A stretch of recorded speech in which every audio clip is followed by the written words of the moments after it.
Why do I know so much about these people's marriage? I kind of feel, literally, I kind of feel like I know more about their marriage than I know about my own damn marriage. I don't need to know all of this. I just, you know what?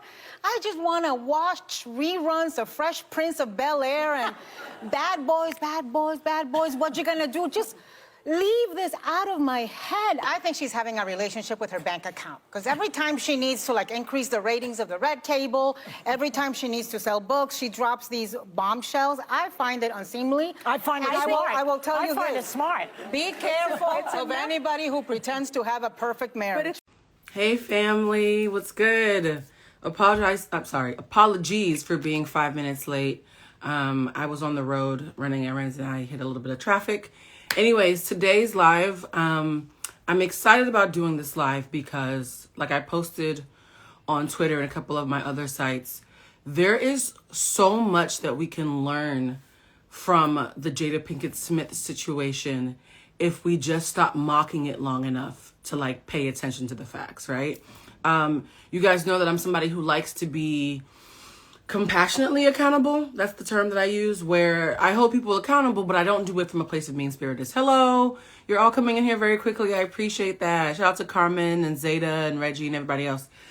So today I want to talk about the Jada-Pinkett Smith situation because I recognized that when I see her name or Will's name on my feed, my first reaction is to kind of sigh and roll my eyes, kind of like the way that I do when it comes to Krishan Rock and Blueface. There's some names that are just so oversaturated in our daily lives as far as social media coverage that we get fatigued.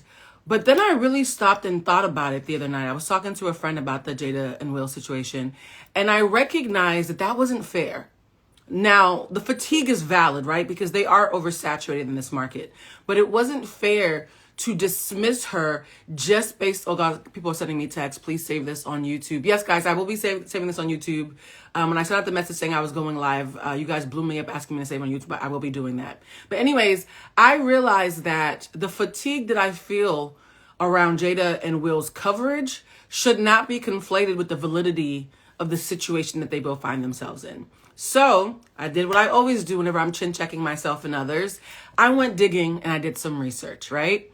And I feel like this is important because I've seen several different timelines being spoken about with a voice of authority when it comes to the Pinkett Smiths. And a lot of you have gotten it wrong. I think the timeline that I figured out after all those hours that I spent the other night doing this is probably 99% correct. There's only one piece of information where the dates were kind of fuzzy, so I'm not entirely sure on. But I want to take you guys on a journey where we go down how Jada and Will ended up finding themselves in this position. And by the time I'm done, because this is how I felt when I was looking over all the information, by the time I was done looking at the information, instead of being annoyed with Jada, I found myself relating to all the traps that they both fell into that got them here. Okay? I will say, for the sake of transparency, as someone who prides myself on having journalistic integrity, because I know a lot of you have been following me for a while and have seen my stories and my posts and the different articles that I've written, I will say that I do have a very fleeting and light association with the Pinkett Smith and Smith family. I wrote an article about Jada and Will's parenting, actually, about Willow and Jaden. I think it was in 2016, 2017-ish. I wrote it when I was a senior columnist at the Griot. Jada got her hands on the article. She loved it. She reposted it. And then she sent me a public thank you for showing her compassion that she hadn't gotten elsewhere as a mother. So when Jada sent me that message thanking me for seeing her motherhood through a clear lens, it was really touching. For about a year or two, it was pinned to my Twitter account. Now there's something else pinned to that account. And so for those of you who remember that, I'm saying this up front so that you don't say, oh, Blue's just being compassionate because Jada sent her a shout out and thanked her. That's not why I'm doing this. Also, about 3 years ago, actually, during the pandemic, I unexpectedly, right around my birthday, got a check for $20,000 that I was not expecting. And like most nouveau riche people who get a big old check around their birthday, I went to Vegas, okay? I took that big old bag and I took my ass to Vegas. And while I was in Vegas, through a series of events that I won't get into, I ended up hanging out with Trey, which is Will Smith's first son. And then I ended up hanging out with his mom, Sheree Zampino. And I actually spent the entire summer of 2020 hanging out with her and her friend group. So I'm saying that to be transparent so that anyone who's been following me for several years, who've seen maybe pictures of me hanging out with Sheree, although I don't think I actually posted a lot of pictures of that, or anybody who's seen those associations. I'm telling you up front, yes, I do have a friendly relationship with both of Will Smith's wives in a very fleeting way. I don't think Jada remembers sending me that thank you 5 years ago for the article that I wrote. Maybe she did. And I'm sure definitely remembers me because it was a whole goddamn summer. But I don't think that that's in any way going to taint my objectivity. I just want to call it out before somebody else does, okay? Because I can't be pulling receipts on other people if I got receipts of my own that I'm keeping secret.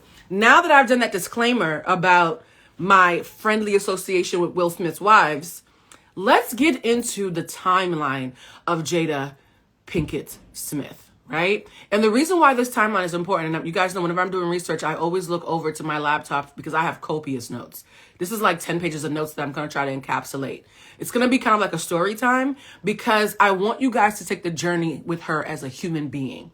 Right now, Jada-Pinkett Smith is being talked about as a symbol, as a punchline, as a martyr, as a just an ungrateful bitch. You guys are calling her everything but a child of God. My job during this live is to humanize her again so that your opinions, they don't have to change, but at least you're not robbing her of her humanity while you are critiquing her. So people are saying in here, yes, I made it. I guess a lot of you have missed my lives previously, so I'm happy you made this one because we're about to go on a journey. So let's start with 1990. Some of you who are in this live weren't even around in 1990. Shout out to Rasan. I love you, Rasan. And everybody else in here of a certain age who was around in 1990. In 1990, imagine that you're a 19-year-old girl, right? From Baltimore. And you are asked to come in to audition for a show called The Fresh Prince of Bel-Air. You are only 19 years old, right? You already know that you want to be an actress. You went to a school in Baltimore for acting. And so because of that, you think this is a dream come true. You walk in, you think everything's going to go great. The chemistry that you feel with the leading man, he would later say felt like magic. And you don't get the job simply because you are 4'11" and he is 6'2". And the producers say 4'11" and 6'2" on camera is a jarring height difference. There's another actress who's just as good, who's 5'2", 3 inches taller, named Nia Long. And we're going to give her that role instead. That is how Will and Jada first met. 19. She was a baby. The reason why I'm going to drill in, somebody said Blue takes it to another level every time. I appreciate you guys. The reason that I'm drilling in that she's 19, because a lot of you guys are having really interesting conversations right now about how Jay-Z and Beyonce got together when she was 18, and how a lot of you believe that because she was 18 and he was 30, that a lot of the decisions she made were impeded by the fact that he groomed her when she was young, and by the time she was a woman, she was grappling with decisions that she had made as a child. A legal adult, but mentally a child, right? And so I want you to think about all the compassion that you show towards Beyonce with dating an older man, a more powerful man at 18. And please remember to apply that to Jada-Pinkett Smith. She was 19 from Baltimore, okay? And shout out to my Be More family. Y'all know I lived in the DMV for a long time. I love y'all. So she doesn't get the role because she's 4'11". That's the only reason she didn't get the role, right? And Will is like, yo, there's something about her. And Will would later say the minute he was around her, he felt something, but he was married. And he went on a dinner date with his wife afterwards. And while he was talking to his wife, he got this sick feeling in his stomach. And he ran to the bathroom and was crying and laughing and felt like he wanted to throw up because he was like, I am married to the wrong person. But in his eyes, divorce was not an option. This is going to become a theme, guys. Divorce was not an option. And so he said, even though I think that 19-year-old girl who just showed up on set, I felt more with her than I feel with my goddamn wife. He was like, nah, nah, my marriage matters. Divorce is not an option. So they go through their lives. And then luckily for Jada, even though she didn't get Fresh Prince, shortly afterwards, a year later in 91, she gets a job playing her legendary character, Lena, in A Different World, right? And you guys know, if you watch A Different World, Jada-Pinkett Smith in that role, she was a scene stealer. Whatever magic Will felt about her, we all saw it when she was in A Different World. We could not take our eyes off of her, right? Who's this petite powerhouse with this gorgeous face and this fire in her belly? So nobody's shocked that Will Smith was in love with Jada.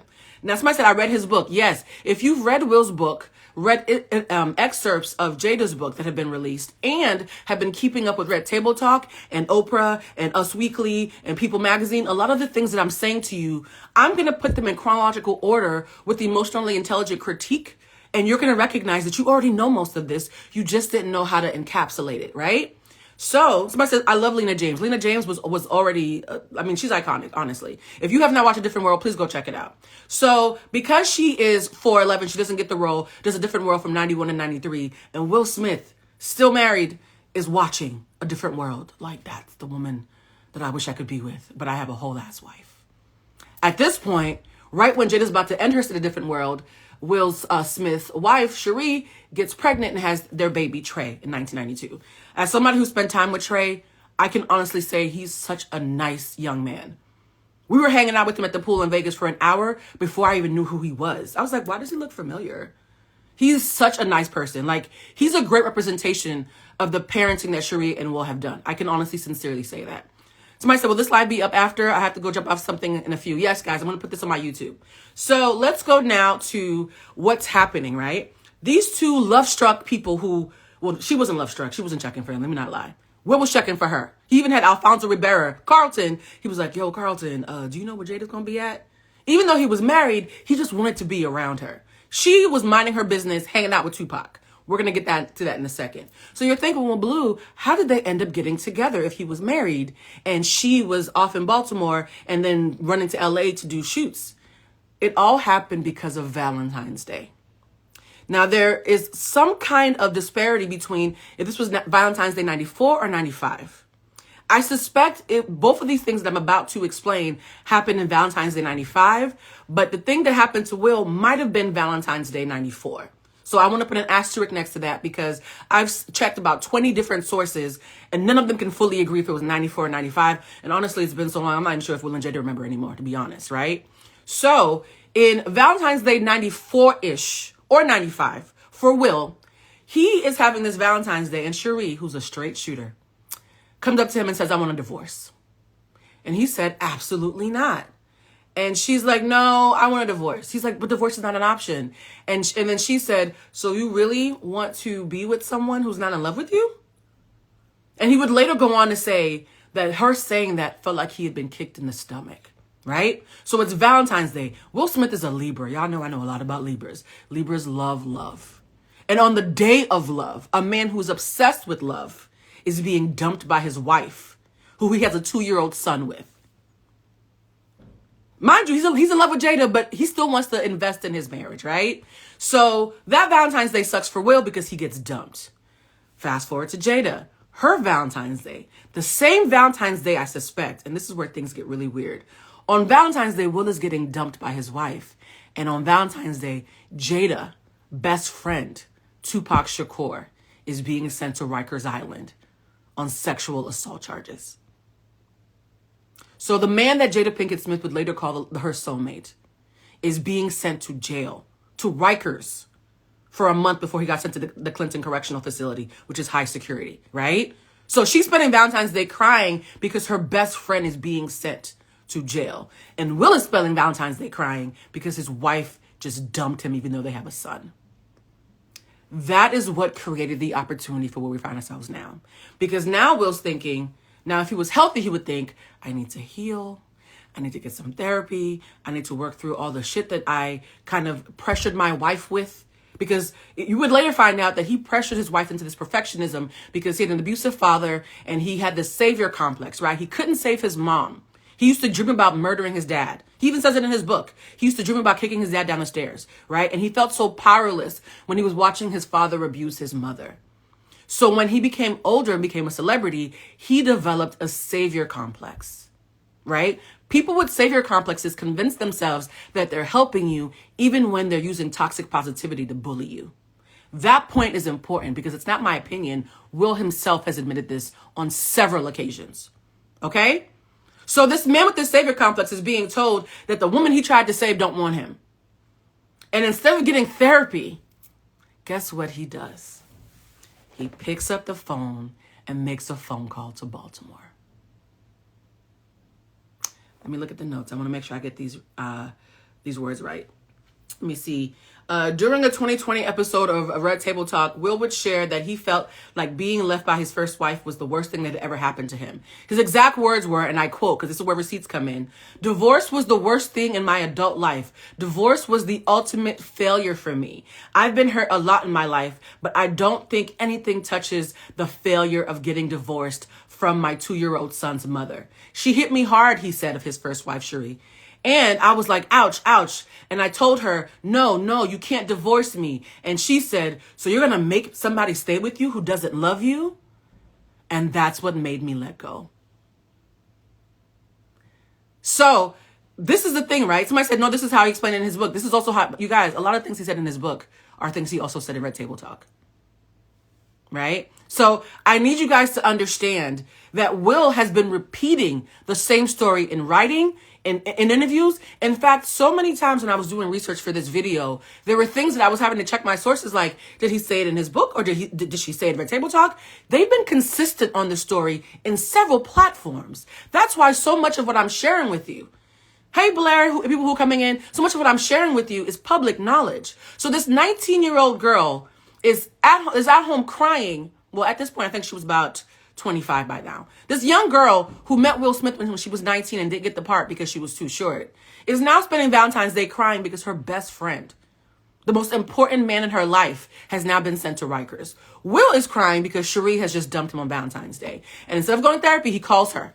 He calls Jada. He makes a phone call to Baltimore.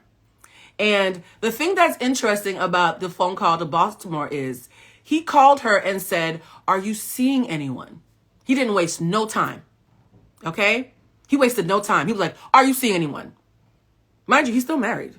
Just because Cherie said she wanted a divorce, he's still married. And she said, "No, I'm not." And he said, "You're seeing me now." And she was so stunned. She said, okay. You are a young actress and be more, following your dreams.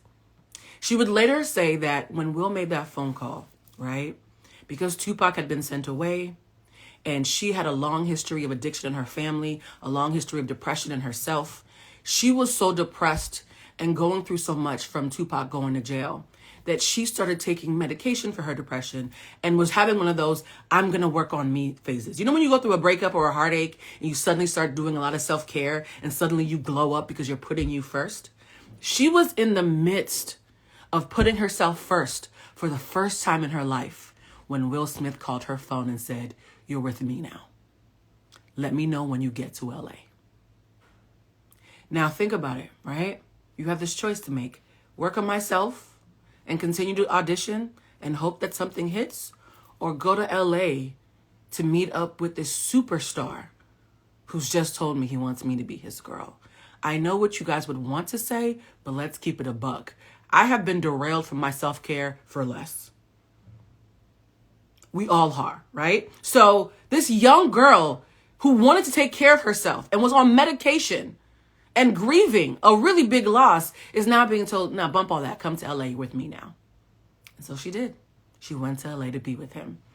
Now, the next thing you know, they're having a whirlwind romance. And mind you, she's still battling depression.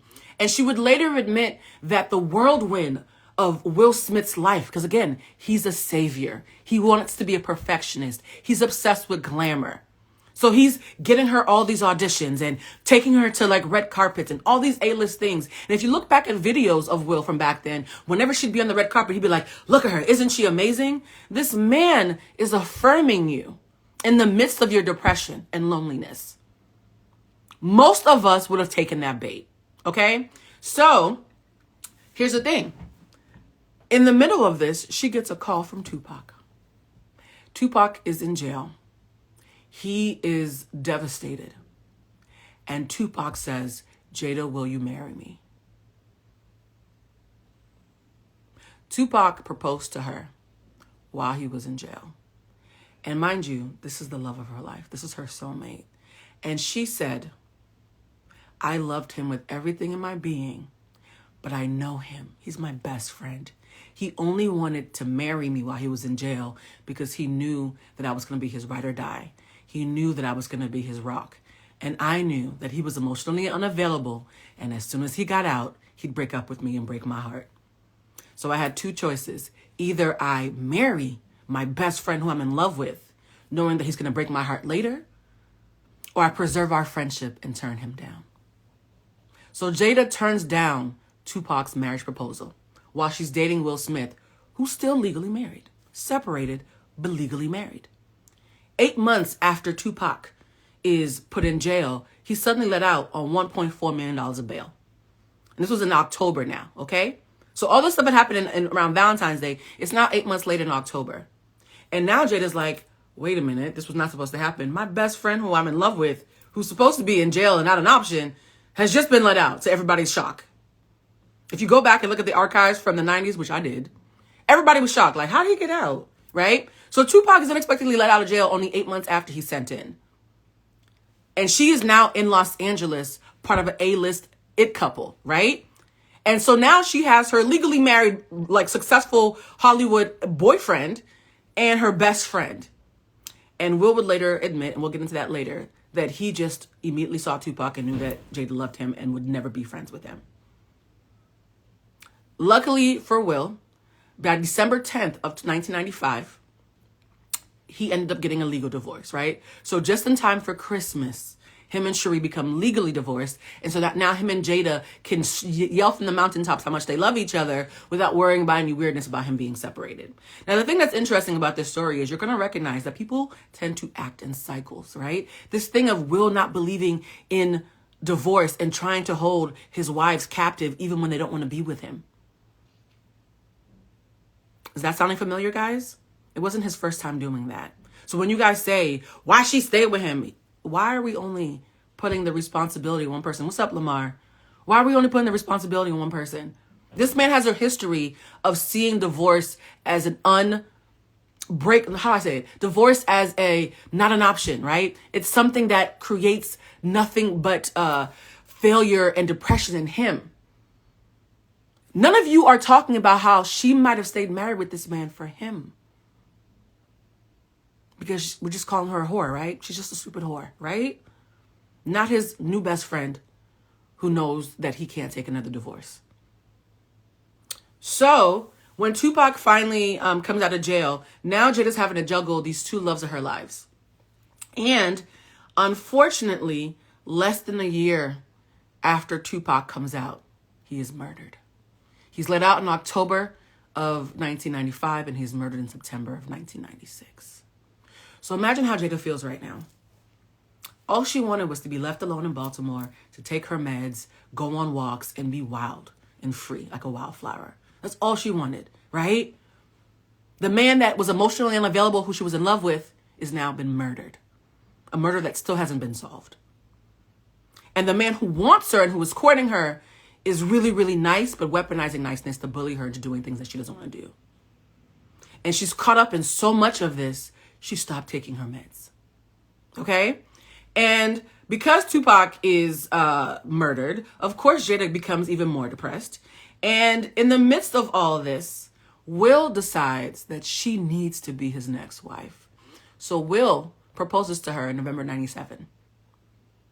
So a year after Tupac dies, Will when the coast is clear. Mind you, Will would later confess that when he started to create a wedge between Tupac and Jada's relationship, he found a sick sense of glee about pulling her away from her bestie. Are you guys hearing what I'm saying? Will would later confess that he felt a sick sense of pleasure for creating a division between Jada and her only best friend. She's a fish out of water. The one person who she sees as a lifeline, who she's never cheated on you with. You take pleasure from pulling them away from each other, and then he gets murdered. So, She's now mourning Tupac's death when Will says, will you marry me? And she would later say she didn't want to get married. You guys, she's a wildflower. She's a hippie. She just wants to be free and get healed. And she said she only said yes because her mother pressured her into it. Her mother, the same mother who battled addiction, is saying, you are my only child.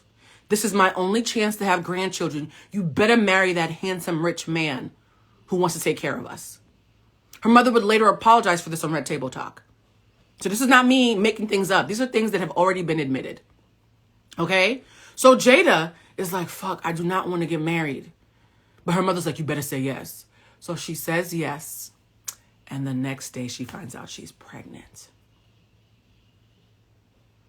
She didn't even want to get married. And now she's about to get married and is pregnant. Now, here's where I really need you guys to put on your emotional intelligence thinking caps, right? Jada agrees to get married under duress while she's mourning a murder of someone she loves. Her mother and Will are on either side of her pressuring her to get married. Then she finds out she's pregnant. Abortion's not an option. They would have completely made her life a living hell. And so she gets married a month later. You guys, what's the number one thing that happens when you're being love bombed? You get rushed into making drastic decisions before you can change your mind.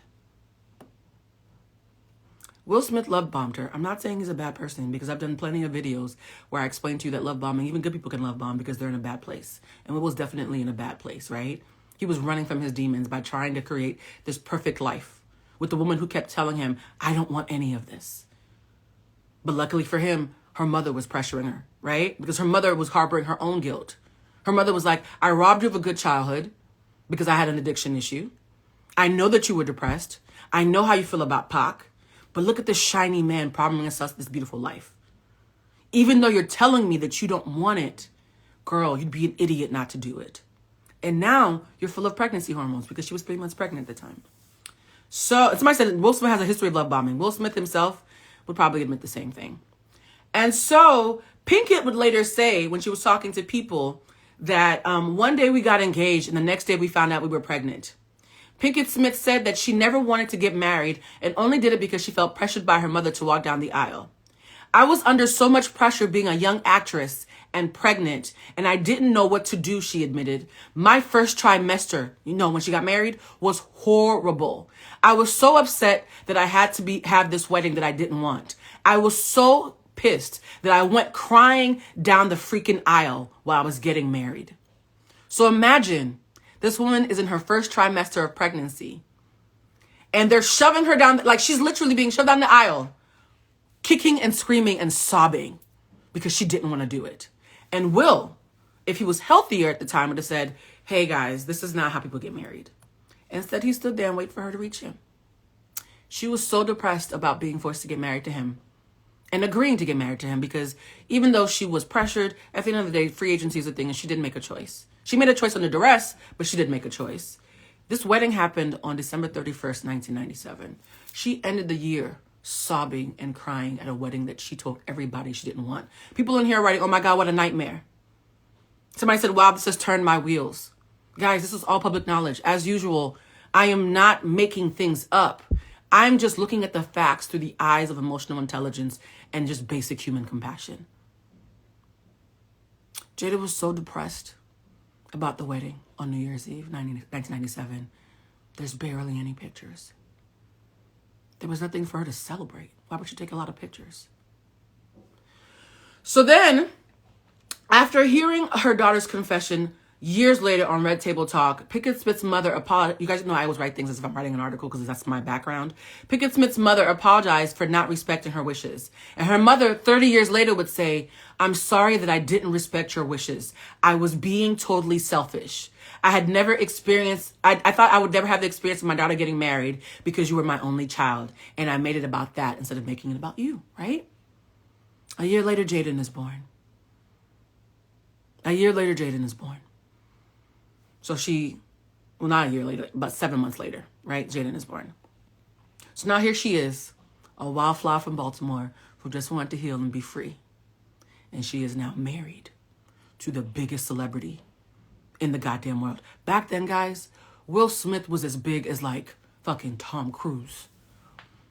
He was the black Tom Cruise. He might as well have been as big as Tom Hanks. I'm surprised they didn't call him Tom Smith, right? Like, he was big back then. He was a major superstar. So not only are you getting pressured by your mama and this aggressive perfectionist, the entire world is now calling you couples goals.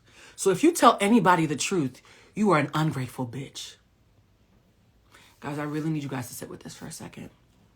A lot of you who were talking shit about Jada would have buckled under way less pressure. Somebody said, I gotta work on my emotional intelligence. Yeah, you do, guys. Okay? So this young lady who is now being robbed of her free agency by people who claim to love her is now a mother and a wife and an A-list star. Some of you can't even tell your boss you want to raise, but you want to judge Jada for not telling everybody that Will pressured her and her mama pressured her and she didn't want to do none of this. That is inhumane if you really think about it, because that's not how human beings work. So the depression rages on, right? And even though life is good, her depression and her addiction starts to come back in waves, and it threatens to grab her by the ankles and pull her under. For the next decade or so, Jada throws herself into her work and motherhood. The beautiful bright spot in all this is she loved being a mother. She loved being a mom, right?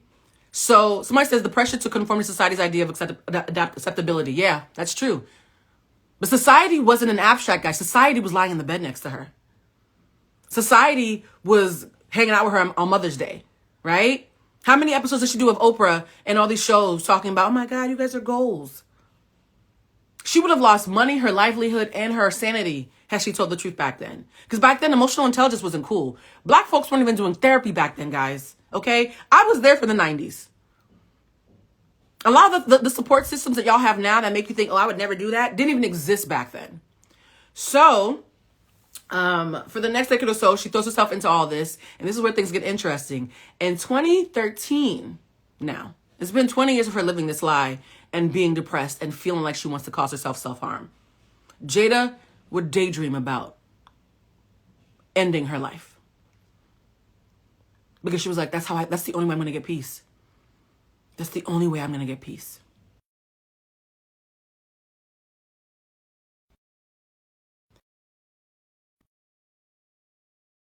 Hold on. Can you guys see me? I'm so sorry. A telemarketer must be blowing up my phone because even though I'm on Do Not Disturb, they got through. I hope you guys can see me that it didn't ruin the video. I hate these phone calls. So in 2013, she goes on Huffington Post Live and she decides to address rumors that she and Will are in an open marriage because anybody who's around them can tell that Jada is being held captive and wants to gnaw her foot off and run for the exit, right? Anybody, somebody said you cut out. Can you see me now? Okay. Anybody who is just paying attention could tell that Jada didn't want to be there. I saw somebody post on Instagram, oh, Jada never loved Will. It's not that Jada never loved Will. Jada just was trying to love herself. Okay, so in 2013, she goes on Huff Live and she says, I've always told Will you can do whatever you want as long as you can look at yourself in the mirror and it's okay. And people took that statement to mean that she was saying that she was in an open marriage. How many years did we all walk around saying, oh, they in open marriages, they be having orgies, she gay, Will gay, everybody gay, right? Mind you, I lived in the DMV area around this time, and that's what everybody was saying. Girl, they be getting it in, right? So in 2013, she goes on to say like, I want him to be free. Mind you, when people, and this is something that's so interesting that I teach in my classes, when people are people pleasers, they often give people the freedom that they wish they could get in return. They often give people the support they wish they could get in return. So her telling Will, I want you to be free, is her subconsciously thinking, maybe if I tell you can be free, then you'll let me be free? I'm hoping. All the people pleasers in here, raise your hand if you've ever done that. If you've ever loved up on somebody extra hard in the exact way that you wish you were being loved up on, hoping that they'll peep game and mirror you. So she goes on Huff Post Live and says, Will can be free. When she later received backlash, that's when she clarified by stating, here is how I will change my statement. Will and I can both do whatever we want because we trust each other. This does not mean that we are in an open relationship. It just means we're in a grown one. Look at all the people raising their hands. Suddenly Jada doesn't seem so crazy anymore, does she? Y'all acting like Jada's crazy, but most of us have done the very things that she is being whiplashed for publicly. Look at this. The whole life is raising their hands. So she's saying, I want us both to be free. Now, this is where things get even trickier. I'm going to go back in time. Before all this happened, in the midst of all this Will and Jada stuff, there was a man called Chris Rock. Let's get into it, because Chris Rock, in my eyes, is the real villain in this story. Chris Rock in the late 80s had some beef with Will Smith. And Jada would later confirm, and even Will confirm, the beef that Chris Rock and Will Smith had was before she even met Will. She didn't meet Will till 1990 when she was 19. Will and Chris already hated each other by the time either one of them set eyes on her. So two men who cannot stand each other for reasons that they still haven't really opened up about. Although I do think that Will being handsome and getting all those hookups, because back in the day we were like, why is the Fresh Prince like getting all this acclaim, right? I think Will being handsome and getting a hookup while Chris probably thought he deserved it more might have had something to do with it. That's just my speculation, and I'm open enough to admit that speculation. But it would later be confirmed that in the late 80s, before either of them met Jada-Pinkett Smith, they hated each other. This is very important because she is now being blamed for the slap and all these other things that happened. These men hated each other and loved her completely separate of each other. For those of you who are older, for about 30 years now, there have been several accounts. This is OT. This is OT before social media. There are several people who have said that, you know how a lot of comedians will test out their acts or their workshop their acts before they take them to the mainstream, right? Well, in the 90s, allegedly, I'll say allegedly, even though I 100% believe it personally. Allegedly, in the 90s, Chris Rock went to overseas, I think it was London, and he was testing out a set that he created about a Hollywood actress, a petite, very short Hollywood actress who rejected him, and the bitterness that he still felt never having a chance to be with her and watching her be with somebody that he couldn't stand. Who do we think the set was about, y'all? People who allegedly saw the set would later come out and say that they were stunned by how sad and angry Chris appeared while talking about this mysterious Hollywood actress. Back then, they didn't know it was Jada. So, fast forward to 2013. Everybody and their mother thinks that Will and Jada are really getting divorced. And guess what Chris Rock does? After 20 years, just like Travis Barker, after 20 years of waiting for his chance, Chris Rock calls Jada-Pinkett Smith to ask her out on a date. Y'all, come on now. Come on now. See, y'all are freaking out. I'm going to give y'all a second to breathe on that. Please Google it. It's freely accessible. I don't make up the facts. I just report them. So now Chris Rock is thinking, oh, you're single? What's good? So he calls her and asks her out on a date. And it did not go well. He said, I would like to take you out. And Jada said, Chris, I'm still married. And he said, what? According to Jada, he was appalled because he thought the coast was clear. And somebody said, it's also in her book, guys. It's also in her book. Thank you for pointing that out. Chris Rock is thinking, oh, I heard you was single and you had an open marriage. Well, tap me in, coach. She's like, no, Chris, I'm still married. What are you talking about? Chris Rock freaked out and hung up the phone.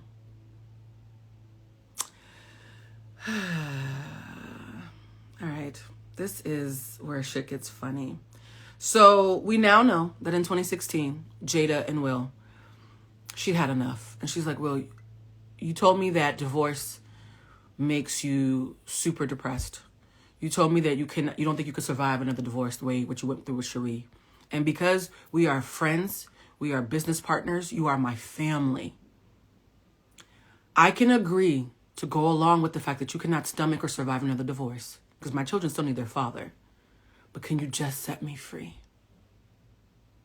And Will says, okay. He's devastated because, no, I'm supposed to be able to control you. But he recognizes it's been 20 years of her begging for her freedom. How long can you say you love somebody while holding them captive? How long, right? In one interview, Will would say that he woke up every morning for 45 days to the sound of Jada sobbing. 45 days of her in the bathroom just sobbing, "Let me free." And Jada's response to him saying that was, "You must have missed a couple of days. It was much more than 45. And now Jada is at home thinking to herself, my suicidal thoughts are coming back. My children are old enough where I've taught them a lot of great things, and I think they could still be great members of society without me. If I can figure out a way to unalive myself and make it look like an accident, I could finally be free and they could move on with their lives." Do you know what stopped her from unaliving herself? Jaden came into the room and said, "Mom, one of my friend's dad did this thing called ayahuasca and like helped him out. Come look." That would be one of two times where Jaden would unintentionally, not even realizing, give his mother a new lease on life. She did ayahuasca. And as somebody who's done psychedelics for healing purposes, that shit is powerful. Please do not do it without a practitioner or a healer, okay? I have done DMT, which is the strongest psychedelic known to man, and realized that I actually have no more demons to slay. But for somebody who does have demons, I've actually been in ceremonies with people who have demons. It is like watching a spiritual exorcism. I've never seen anything like it. In fact, I'm going to do an episode with one of my homegirls who I did the ceremony with, explaining to you guys how psychedelics used in a responsible way can create a healing that not even therapy can do. And Jada will say that her doing ayahuasca is what made her suicidal ideations go away. So Jaden saved his mother's life without realizing at the time. He knows now, unfortunately, which is, I can just imagine what that feels like to hear that, right? So he tells his mother about this thing in passing that ends up stopping her from wanting to kill herself. And then the year before, Will finally allows her to like be separated. And this is where things get super interesting. Oh, I'm going to pull up the actual dates.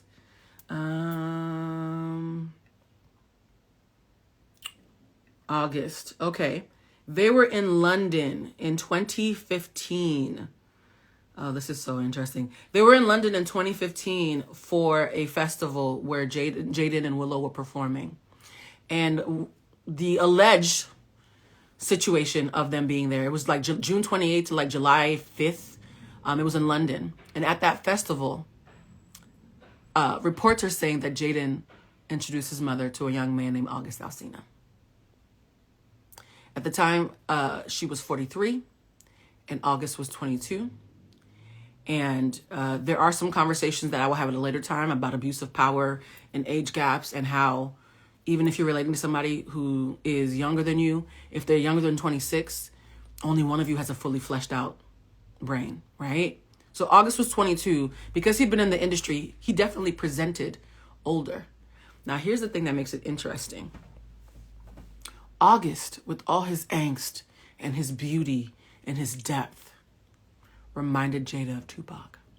She would later confess during Red Table Talk with August right there on camera that their friendship was her first semblance of healing and closure from losing Tupac. So imagine how Will, the perfectionist, mind you, perfectionists have huge egos. Huge egos, because everything's about optics, right? So imagine how Will felt watching Jada say, "Not only were you not my first choice and not my soulmate, you weren't even the one who helped me heal from losing my soulmate. It was the person I dated after you." You know why? Because she didn't choose Will. He chose her. She chose Tupac. She chose August. She didn't choose Will. She went along for the ride because she was told she had to conform. And I want to spend some time to tell you that I can just imagine how shitty Will felt when she did that episode. Watching the softness in her eyes say, "You and our friendship really helped me heal from losing Tupac." Now, people are in the thing saying, "Bruh." Guys, here's the thing, right? Play clown games, win clown prizes. This is what happens when you hold somebody into captivity. I feel bad for Will. I really do. Anybody who's ever loved a man, gay, straight, non-binary, men are men, right? I always tell you guys this. Stop acting like queer men are not men. Men are men, okay? Because I know a lot of men. Any man with any sense of self-esteem and self-worth is going to feel a way that he did all these pleasantly manipulative things to beg you, just choose me. We talk about pick-me's. Will Smith is the ultimate pick-me. And I say that with all respect, right? Any man who humbles himself enough to beg you to choose him and throws things at your feet, diamonds, pearls, movies, celebrity, fame, international success, and your hippie ass from Baltimore just wants a grimy ninja that you could talk about your feelings with and eat shrooms with, I'm still not enough. He did everything right by the book, but that's not how love works, guys. That's not how love works. And here's the thing. If Will loved Jada, he would have never held her captive. And if Jada loved herself, she would have never played along. So in my eyes, Will is not a victim. Jada's not a victim. They're co-conspirators in their own demise. That's where you guys lose me. Two people dishonored themselves and Jada's boundaries, right? Jada dishonored her boundaries and Will dishonored her boundaries. And yet for some reason, she's the bad guy by herself. And do you know why? In the same way that white supremacy and patriarchy have all indoctrinated us to feel softness and to feel awful at the sight of a white woman crying, we never talk about how if you are someone who likes men in any capacity, it hurts us on a visceral level when we watch a proud man be robbed of his dignity, even if he was part of the caper himself. We are punishing Jada because she is the one who we're blaming for Will's dignity being compromised. You got our hero out here looking stupid. But at what point do we hold that hero accountable for how he orchestrated this himself? At what point do we stop blaming the whore who stole this man's time? The irony that we're saying that Jada stole Will's time when technically, objectively speaking, if we're going to blame, it'd be the other way around.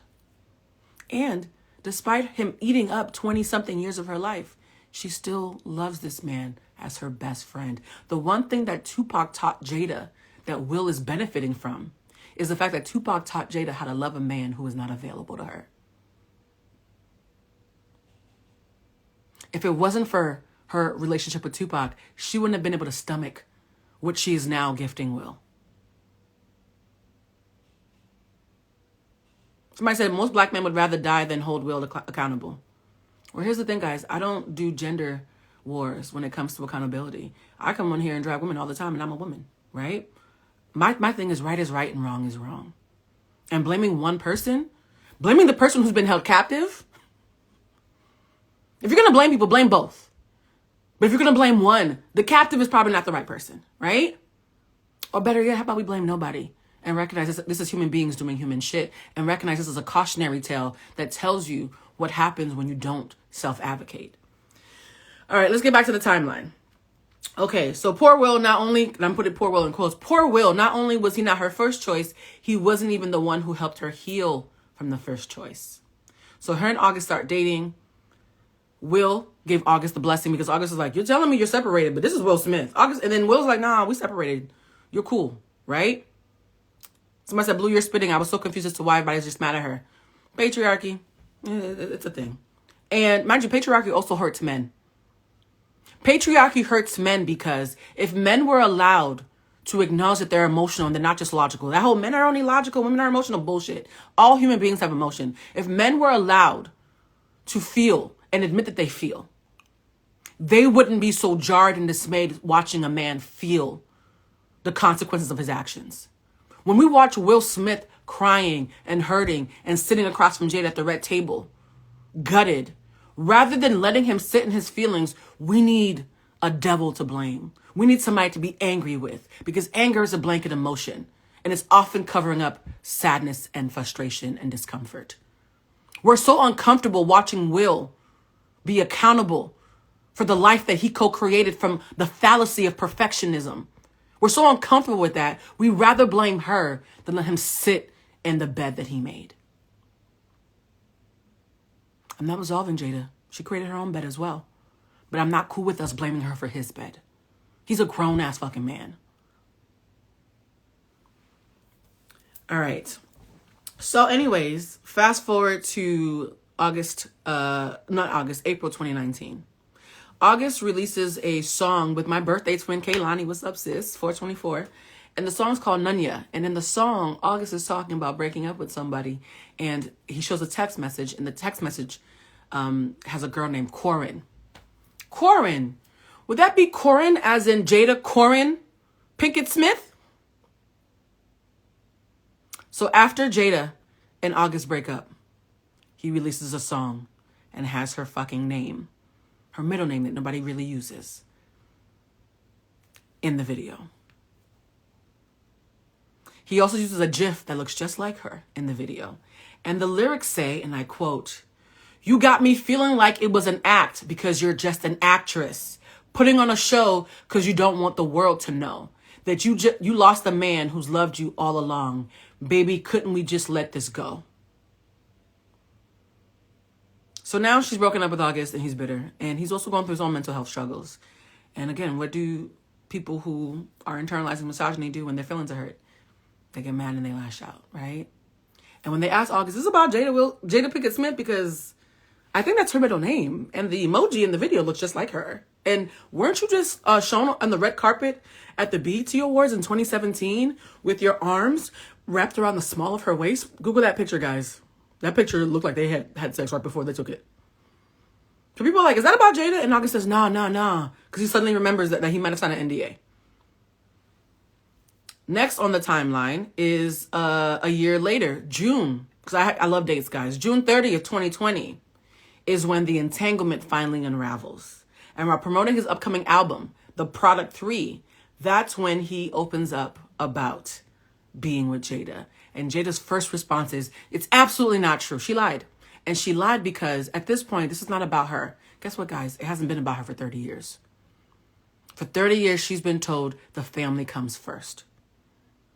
Like a mafia, like a gang. So she's falling in line step. The family comes first.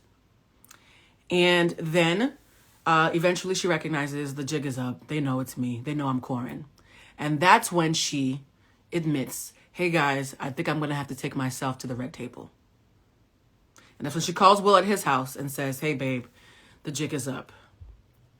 And Will probably is thinking, the biggest failure in my life is divorce. So we could talk about you fucking August. We could talk about anything you want. But we can't let them know that I failed again. Because I just came on this show 2 years ago and said that the biggest failure of my life was divorce. I'm not telling them that I failed again. So an agreement is made. We'll talk about August, but we won't talk about the divorce. Or the separation, I should say, because it wasn't a divorce. It was a separation. They come on the show, and Will is devastated. And Jada, who has been living as a single woman quietly for 5 years now. Imagine breaking up with somebody for 5 years, but you didn't tell your family, and now you got to go to Thanksgiving and pretend that y'all still together. Imagine how weird that would feel. When y'all are like, why is she being so callous? She hates that man. It only looks callous if that was her husband. It doesn't look callous if that's her ex from 5 years ago, talking about a relationship she had after they broke up with someone that he said he was okay with.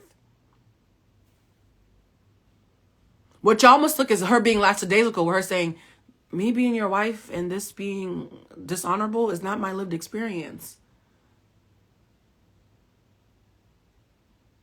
So that happens. And then on July 2nd, 2020, which would have been their 5-year anniversary of her in August, that ends up being when the red table situation pops off, right? Now we're going to fast forward a little bit, guys, because I want to make sure that we wrap this up. Because I want you guys to think about this as a human being and humanize it rather than just agreeing with whatever I say. November 9th, 2021, a year and a half later, Will releases his book. And in his book, he confesses all his sins. His perfectionism, his narcissistic behavior, the way that he admits that he bullied Jada with toxic positivity into being with him against her will, how she cried and cried and cried and begged everybody not to make her get married, how he was complicit in putting her into a gilded cage along with society, her mother, and everybody else who wanted to eat off his plate.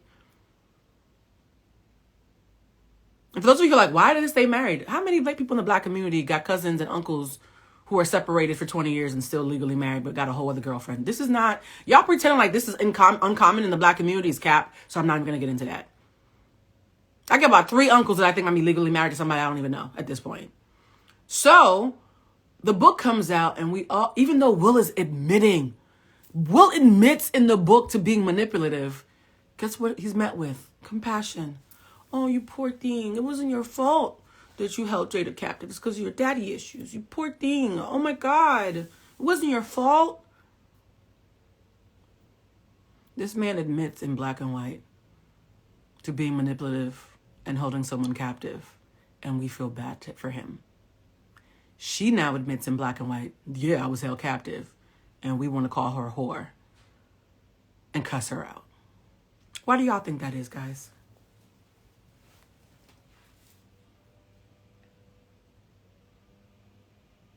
I'm just going to let y'all sit with that. Why do y'all think it is?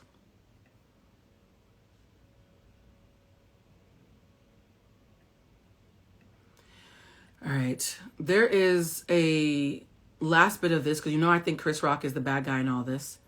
The one thing I forgot to mention in 2016, when Jada and Will were upset about Oscar So White, I actually, at the time, was doing some work for CNN. Please Google my CNN article about Oscar So White. It's one of my favorites. And I was covering that very extensively. And they were boycotting on behalf of all black creatives. So if you're somebody who is talking about SAG-AFTRA or WGA, you can't be all WGA and SAG-AFTRA in 2023 and be talking shit about Oscar So White in 2016. Okay? That's not how the truth works. So in 2016, they were trailblazers. And Jada would later admit that she wishes that she had called Chris Rock when she found out that he was hosting the very show that she was boycotting.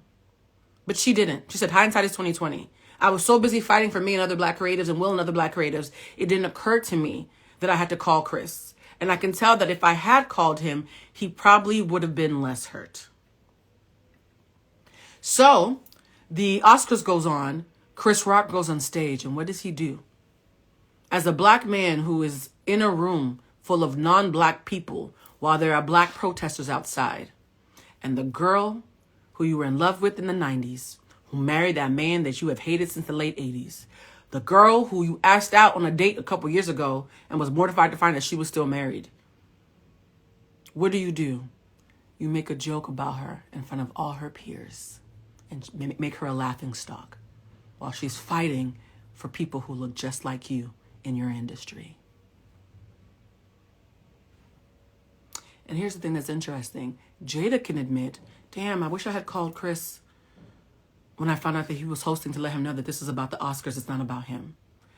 Well, Chris agrees. You know why? His guilt got so much to him. Right after that show, right after you're watching videos of Priyanka Chopra and all these A-listers laughing at her, laughing at a black woman fighting for the black community, Chris Rock is so clear that he's overstepped, he calls Jada and apologizes. He called her after the 2016 Oscars to apologize. So for those who are like, no, his jokes, he's a comedian, that's his job. Really? If it was his job, then why did he call to apologize? Because he had gone too far. He knew why he was doing it. She knows why he was doing it. So he called to apologize. And she said, because he called to apologize, I thought to myself, oh, we're good. He hurt. And then she said, he has hurt my feelings so many times over the years. I was so relieved when he called to say sorry after the Oscars, because I thought maybe he would finally leave me alone. She was wrong. So now let's fast forward, right? 2020 to 2022, Will Smith is a laughingstock. Everybody is laughing at him because he let his bitch wife get the best of him. Because misogyny, right? How dare you have a free-thinking wife who doesn't fall in lockstep? We know you said you held her captive. Why'd you set her free? She out here embarrassing you. It'd be like somebody holding you in their basement. And then when you run outside and are screaming for help, they look at your captor and say, you dummy, why'd you let her out? She's creating a ruckus. She's making noise in the street. That don't sound right, guys, does it?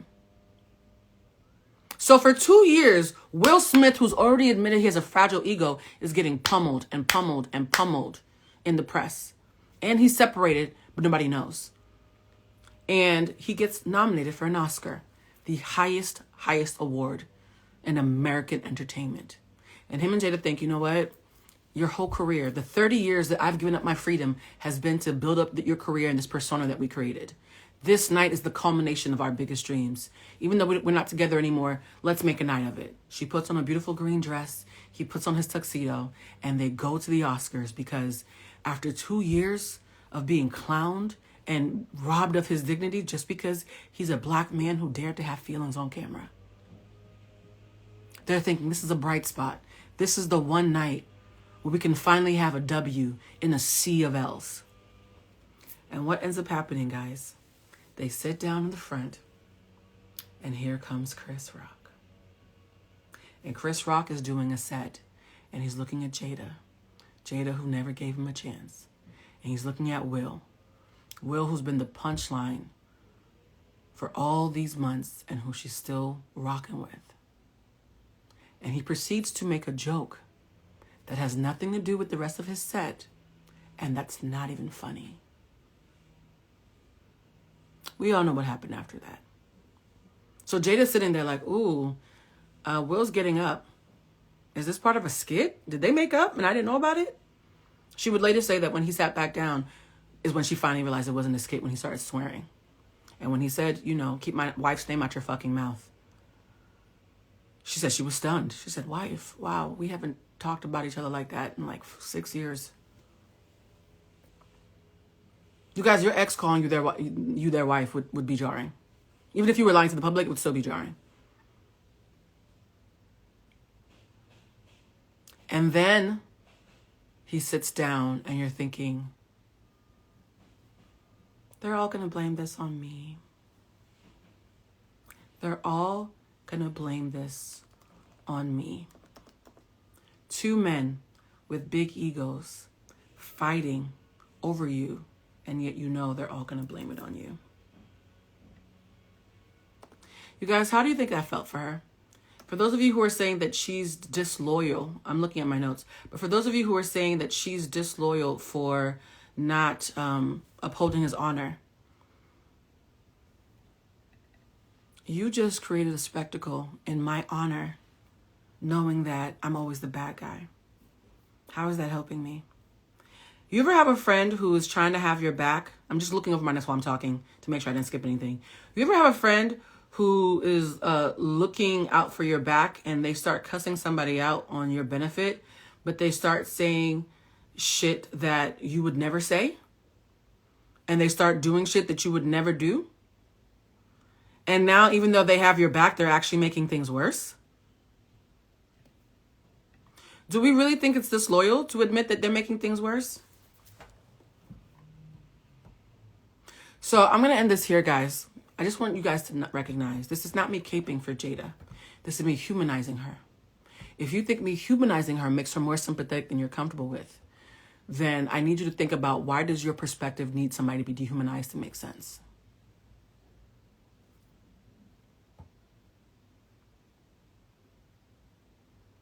Jada-Pinkett Smith is a perfect example of what happens when you don't make a choice.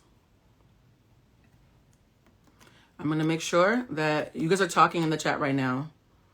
I'm just going to make sure that I haven't forgotten anything. Hold on. Will was her new job. Oh, by the way, guys, I hope she's back on meds. For those of you who are inside here talking about medication and mental health and stuff like that, I hope that you're recognizing that not making a choice is a choice. Jada-Pinkett Smith's biggest sin is that she didn't make choices. She let other people make her decisions for her, okay? She's a perfect example of how going with the flow will sometimes make you end up drowning. And here's what happens to somebody who's been drowning in other people's choices for decades, not years, decades. What happens if you are someone who is drowning in depression, drowning in emotion? At some point, you come to your senses and you're clawing your way back to the sea, from the sea to the shore, right? That's why she's being so loud and obnoxious right now. She is clawing her way back to the shore after years of drowning in other people's choices and in her lack of making choices. That's why she's so loud. That's why she can't shut up. When you finally find your voice again, it's hard to shut up because years and years and years of suppressed emotion comes flooding out. So, is it exhausting seeing Jada and Will in the headlines every day? Abso-fucking-lutely. You know what else is exhausting? Fighting for your life. I don't want you to conflate our exhaustion with her being unreasonable. Because I made that mistake until I started doing research. I conflated my discomfort and exhaustion with her sharing unsavory bits that were robbing me of the persona that I spent decades in love with. That was me being selfish. Jada-Pinkett Smith has already been the victim of so many selfish people trying to shut her up. So now, when I see her running her mouth, even if it annoys the crap out of me, even if I hear details that make me feel like I've been kicked in the stomach because you're robbing me of my childhood, I'm going to tell my ego to shut up and let that lady finally speak her truth. We're all guilty of it, guys. The very thing that we all fear is that when we finally start telling our truth, nobody's going to want to listen. And Jada says, I don't give a fuck if you're going to listen or not. I worked real hard to still be alive. I'll be damned if I lose any more time. So, this whole thing about being disloyal to Will, we got to kill that, guys. We got to kill that. Because I keep on talking about white supremacy and patriarchy because it kills all of us. White supremacy hurts white people. Patriarchy hurts men. It doesn't just hurt black people and women. Okay? But one of the things that you need to be really, really cognizant of that we've all ingested is that free black women and free black children and free gay people are not supposed to exist. I wrote a post recently about how black women are considered the most hated group on Twitter. Because we're supposed to be emotional whores and Jezebels and dummies and gold diggers. We're not supposed to be logical, compassionate, intellectually sound, self-composed. We're not the way that I'm presenting, I'm a unicorn. I'm not supposed to exist. And yet I know hundreds of black women in my personal life who act just like me, right? A free woman, a free black woman at that, is a jarring spectacle to behold. Just like when I wrote that article about her children that Jada thanked me about. When I wrote about Jada and Willow and she was like, Blue, thank you so much.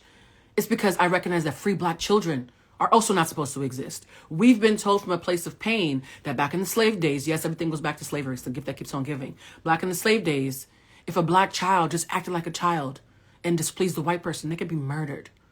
And so the white man won't kill you. I'm going to beat your ass so I can instill fear in you so you can stay alive and come home. We've always had to choose between fear and survival, right? Our fear and our survival have always been tethered together. So when we see someone not showing fear and daring to have black skin, there's a part in our DNA that immediately freaks out and says, you're not safe. You're not safe. We're not safe. Because the biggest thing that white supremacy does is it robs us of our individuality. A single white person can shoot up a school or a church, and it's a single white person. One black person wears a bonnet, and now all black women are bitches who don't know how to show up in public. We are seen as a glob. We always say we're not a monolith, but when people fuck up, suddenly we are. So a lot of you are trying to shut her up because you are scared about what she's revealing about parts of yourself that you haven't made peace with. If you do nothing else, stop projecting pain and trauma on other people when they dare to be free and black at the same time in public. And in public is code for in front of the white folks. I had to check myself, y'all, because I was talking big shit about her a couple days ago. I had to check myself. All right, I'm going to end this live because I have a meeting with the producer in about 2 minutes. I love y'all. I really hope this was helpful. I'm being transparent so you can see that this work is work that I have to do myself because my first reaction was the same thing as your first reaction. If we're going to really dismantle the white supremacy, the anti-blackness, the misogyny that lives inside of all of us, it starts with moments like this when we find ourselves judging people for reflecting back their shared humanity with the rest of us. All right, I gotta go. Have a good day. I will be saving this. I promise, I promise, I promise. All right, bye. Love y'all. And please remember, we're all just human beings doing human shit. I know Jada-Pinkett Smith is an actress and there's a whole other layer of veneer, but she's still a person, okay? Actors are still people. And the gag is most of you would trade places with them. So if you dehumanize them, what are you saying about yourself if you ever get there? It's hypocrisy. All right, bye. Love y'all. Yes, I will pin this live.